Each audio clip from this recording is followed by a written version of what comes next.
Hello students, अब हम बात करते हैं प्रोसेस ऑफ मर्चेंडाइज प्लानिंग की। देखिए, प्रोसेस ऑफ मर्चेंडाइज प्लानिंग भी एक सीरीज़ ऑफ स्टेप है जो कि इंटर रिलेटेड है एक ग्रेट डील ऑफ एफर्ट से। इसमें फर्स्ट जैसे बिजनेस स्ट्रैटेजी, मर्चेंडाइज स्ट्रैटेजी, फिर मर्चेंडाइज प्लानिंग करना, सोर्सिंग, एलोकेट करना, परफॉर्मिंग करना, मॉनिटरिंग एंड इवेल्युएटिंग करना। कहते हैं इस डायग्राम में ये बताया गया है कि मर्चेंडाइज प्लानिंग जो है पार्ट है रिटेल प्लानिंग का। तो जो मर्चेंडाइज प्लानिंग है वो बिगनिंग ही उससे सेल्स फोरकास्ट से हुई है, और सेल्स फोरकास्ट दो तरह से होती है, लॉन्ग टर्म फोरकास्ट और शॉर्ट टर्म फोरकास्ट। कहते हैं a series of step are involved in developing a sales forecast after determining the sales requirement for a particular period of time. कि जब हमें ये पता लग जाता है कि कितनी सेल्स की रिक्वायरमेंट है, फिर हमने प्रोडक्ट की रिक्वायरमेंट देखनी है, फिर मर्चेंडाइज को कंट्रोल करना है। लास्ट स्टेप हमारा है असॉर्टमेंट प्लानिंग का। तो देखिए इस डायग्राम में यही बताया गया। सबसे पहले हम करेंगे developing a sales forecast, determining merchandise requirement, merchandise control, assortment planning. सबसे पहले हम बात करते हैं developing a sales forecast. Sales forecast से पहले हम फोरकास्टिंग का मतलब जानेंगे। फोरकास्टिंग का मतलब है कि प्रिडिक्ट करना, एस्टिमेट करना कि फ्यूचर में क्या होने वाला है अंडर सेट ऑफ कंडीशन। तो डेवलपिंग ये सेल्स फोरकास्ट का मतलब हुआ predicting the amount of sales during a particular period of time, कि उस पर्टिकुलर पीरियड ऑफ टाइम में आपकी सेल्स की कितनी अमाउंट रहने वाली है, एक ईयर में, मंथ में या वीक वाइज। सेल्स फोरकास्ट दो तरह से होती है, long term as well as the short term. कहते हैं बिजनेस का साइज चाहे कितना भी बड़ा हो, चाहे बिग हो चाहे स्मॉल हो, सेल्स फोरकास्ट उतनी ही इम्पॉर्टेंट है जितनी एक छोटे से बिजनेस के लिए होती है।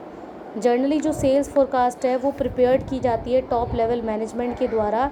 इसमें सबसे पहले हमें ये इवेल्युएट करना है कि हमें एक रिटेलर को कितने इन्वेंट्री की रिक्वायरमेंट है। फोरकास्ट ये हेल्प करता है कि कितने प्रोडक्ट की क्वांटिटी खरीदी जाएगी, क्या प्राइस रखा जाएगा, क्या चार्ज होगा, नया प्रोडक्ट की असॉर्टमेंट कैसी की जाएगी। सेल्स फोरकास्ट को जो है दो मेथड के द्वारा यूज़ किया जाता है। टॉप डाउन प्लानिंग, पहले टॉप डाउन प्लानिंग का मतलब होता है ऊपर से नीचे की ओर। तो ऊपर से नीचे की ओर उनको डायरेक्शन प्रोवाइड की जाती है। एक होता है down up training. Down up training में तो हम बात कर रहे थे कि टॉप से डाउन प्लानिंग होती है, एक डाउन से अप प्लानिंग होती है। टॉप से डाउन में तो आप डायरेक्शंस वगैरह प्रोवाइड करते हो, और बॉटम अप प्लानिंग में इंडिविजुअल डिपार्टमेंट में मैनेजर को एस्टिमेटेड सेल्स का प्रोजेक्ट देता है। तो कुछ इसकी फिगर्स को ऐड किया गया है कि डेवलप करने से पहले कौन कौन से स्टेप्स को हमें फॉलो करना चाहिए। जैसे कि फर्स्ट स्टेप में लिखा हुआ है रिव्यूइंग पास्ट सेल। कहते हैं कि पास्ट सेल का अगर हमें रिव्यू करना है तो फ्यूचर ट्रेंड ऑफ सेल से हम प्रोजेक्ट कर सकते हैं। Analysing change in the economic condition. कहता है जो इकोनॉमिक कंडीशन है वो हर एक बिज़नेस का ग्रेट बियरिंग फैक्टर है। तो अगर हमें करंटली इकोनॉमिक कंडीशन को एनालाइज करना है तो हमें ये देखना पड़ेगा कि कस्टमर की स्पेंडिंग पैटर्न कितना है, उसका क्या इम्पैक्ट पड़ता है हमारे बिज़नेस के ऊपर। Analysing changing in sales potential. कहता है changing in the sales potentials are analysed in the light of the changing demographic pattern. Analysing changing in marketing strategy of the retail organisation and the competitor. इस points में हमें ये बताया गया है कि सबसे पहले हमें एग्जिस्टिंग मार्केटिंग स्ट्रेटजी को रिव्यू करना है। दूसरा हमें कॉम्पिटिटर्स ने जो स्ट्रेटजी अडॉप्ट की है उसको रिव्यू करना है। Creating a sales forecast. कहते हैं ऊपर वाले सभी पॉइंट डिस्कस करने के बाद हमें ये देखना है कि सेल्स एक्सपेक्टेड ग्रोथ कितनी है सेल्स के अंदर। फिर सेकंड पॉइंट आता है डिटर्मिनेशन ऑफ मर्चेंडाइज रिक्वायरमेंट। अब एक रिटेलर को ये सोचना है कि उसे अपने स्टोर में किन किन चीज़ों की रिक्वायरमेंट है और वो किसके अकॉर्डिंग डिसाइड की जानी चाहिए उस पर्टिकुलर पीरियड ऑफ टाइम में। इसके दो लेवल हैं, पहला है क्रिएशन ऑफ मर्चेंडाइज बजट, दूसरा है assortment plan. Creation of merchandise budget में क्या बताया गया। बजट का मतलब ये होता है कि मनी टर्म्स में कि हमें स्टॉक में कितनी गुड्स की रिक्वायरमेंट है, कितना हमें जो है मेंटेन करके रखना है। इसमें फॉलोइंग स्टेप्स को यूज़ किया गया है। जैसे सेल्स प्लान है, सेल्स प्लान जो है डिपार्टमेंट वाइज, डिवीज़न वाइज और स्टोर वाइज हमें तैयार करनी चाहिए, और सेल्स प्लान को जो है प्रोडक्ट की सेल से एस्टिमेट किया जा सकता है। फिर आता है इन्वेंट्री प्लान। इन्वेंट्री प्लान यानी कि स्टॉक की क्वांटिटी कितनी होगी उसी के हिसाब से सेल्स को फोरकास्ट किया जाएगा। The planned reduction, planned reductions क्या होता है? देखो, हमें प्लान में रिडक्शंस करनी है, वो तब होगी जब कस्टमर किसी भी प्रोडक्ट की डिमांड नहीं करते हैं, उनकी तरफ से नो आ गया है, तो हम प्लान रिडक्शन पॉलिसी को अडॉप्ट कर लेंगे। द प्लान परचेज़ लेवल, ये प्लान परचेज़ लेवल ये कि हमें इन्वेंट्री में अलग अलग आइटम्स को मेंटेन करके रखना है फर्दर सेल के लिए। ग्रॉस मार्जिन, ग्रॉस मार्जिन क्या होता है? हर एक डिपार्टमेंट का, डिवीज़न्स का जो है प्रॉफिट कितना है, वो प्रॉफिट हमें सेल्स और कॉस्ट ऑफ गुड्स सेल्ड के डिफरेंस से पता लगेगी। थर्ड पॉइंट आता है merchandise control open to buy. ये जो मर्चेंडाइज कंट्रोल है, ये हमें ये बताता है कि हमें इस तरह से प्लानिंग करनी है कि स्टॉक ना तो अंडर स्टॉकिंग हो, ना ही ओवर स्टॉकिंग हो। अगर अंडर स्टॉकिंग होगी, इसका मतलब है कि कस्टमर की तरफ से डिमांड ज़्यादा आ रही है प्रोडक्ट की और आपके पास उतनी गुड्स स्टॉक जो है अवेलेबल नहीं है, तो अल्टीमेटली आपकी सेल्स में लॉस हो जाएगा। अगर ओवर स्टॉकिंग होगी तो बहुत ज़्यादा आपको स्टॉक जो है मेंटेन करके रखने की ज़रूरत पड़ेगी। ऐसा ओवर स्टॉकिंग में होता है और इसकी वजह से आपकी कॉस्ट इंक्रीज़ हो जाती है, ज़्यादा आपको गोडाउन रेंट देना पड़ेगा, वर्किंग कैपिटल लॉक होके रह जाएगी। तो ना तो अंडर स्टॉकिंग होनी चाहिए, ना ही ओवर स्टॉकिंग होनी चाहिए। आपको एक बैलेंस मेंटेन करके रखना है इस थर्ड पॉइंट में।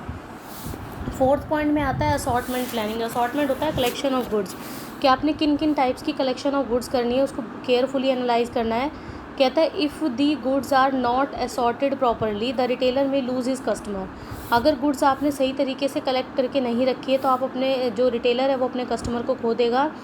असॉर्टमेंट से हमें ये पता लग जाएगा कि कितनी क्वांटिटी के प्रोडक्ट चाहिए, किस ऑर्डर में चाहिए, किस स्टाइल में चाहिए। ये प्लानिंग हमें पहले से डिसाइडेड होनी चाहिए। हमें उसकी सभी डिटेल चाहिए, उसका कलर क्या होगा, साइज़ क्या होगा, स्टाइल क्या होगा, ब्रांड क्या होगा, मटेरियल, मतलब हमें उसकी विड्थ और लेंथ, मतलब विड्थ और डेप्थ दोनों को ही एनालाइज करना है।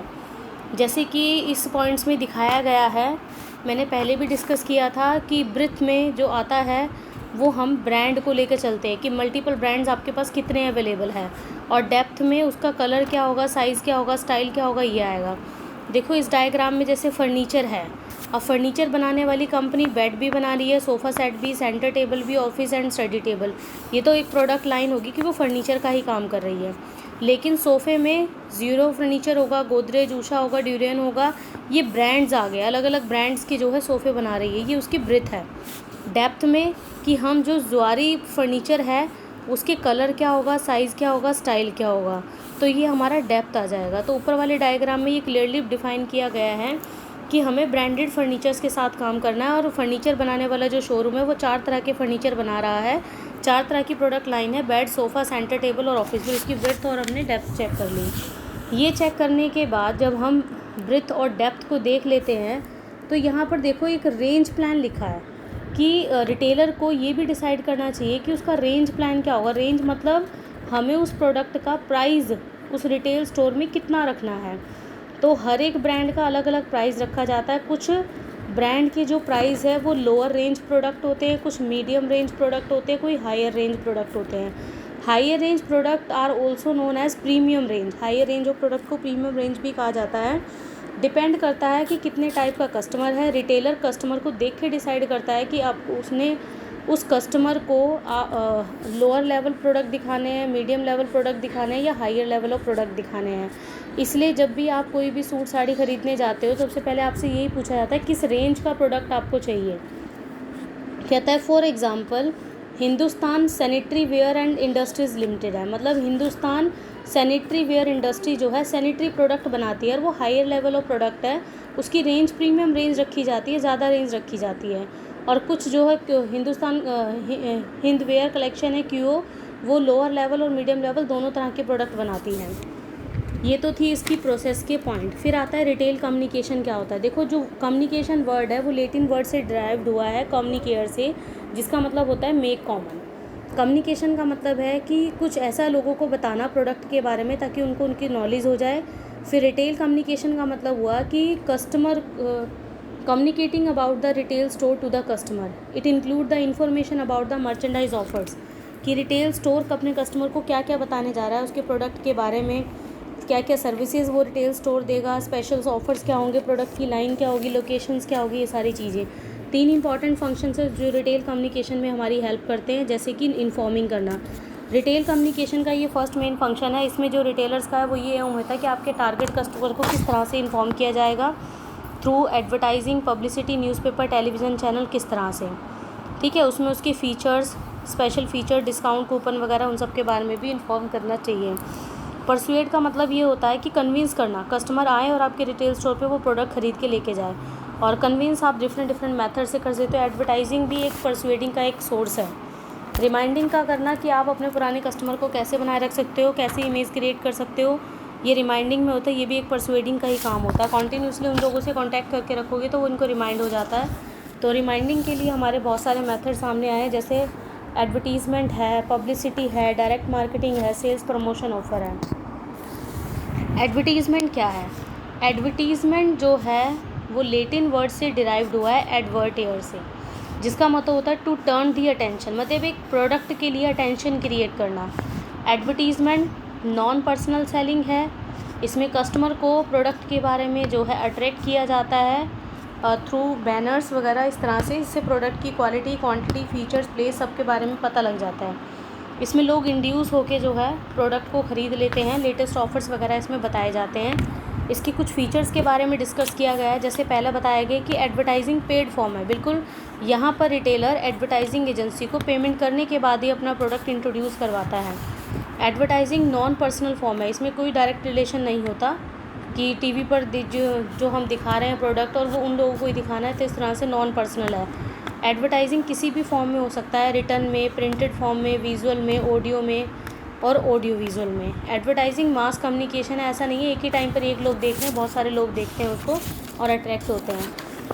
Advertising is economical and speedy. बिल्कुल ये बहुत अच्छी बात की गई है कि एडवर्टाइजिंग इकोनॉमिकल और स्पीडी भी है, क्योंकि बहुत ही कम टाइम में बहुत सारे लोगों को नंबर ऑफ पीपल को मैसेज जो है कन्वे हो जाता है। Advertising act is a substitute from human salesman, कि घर घर जाकर जब हम ऐड देंगे उससे बेटर ये है कि एडवर्टाइजिंग के एक सब्स्टिट्यूट है। एडवर्टाइजिंग परसुएसिव इन नेचर है। एडवर्टाइजिंग डिफरेंट मीडिया के थ्रू दिया जाता है, जैसे न्यूज़पेपर, मैगजीन्स, टेलीविज़न, रेडियो।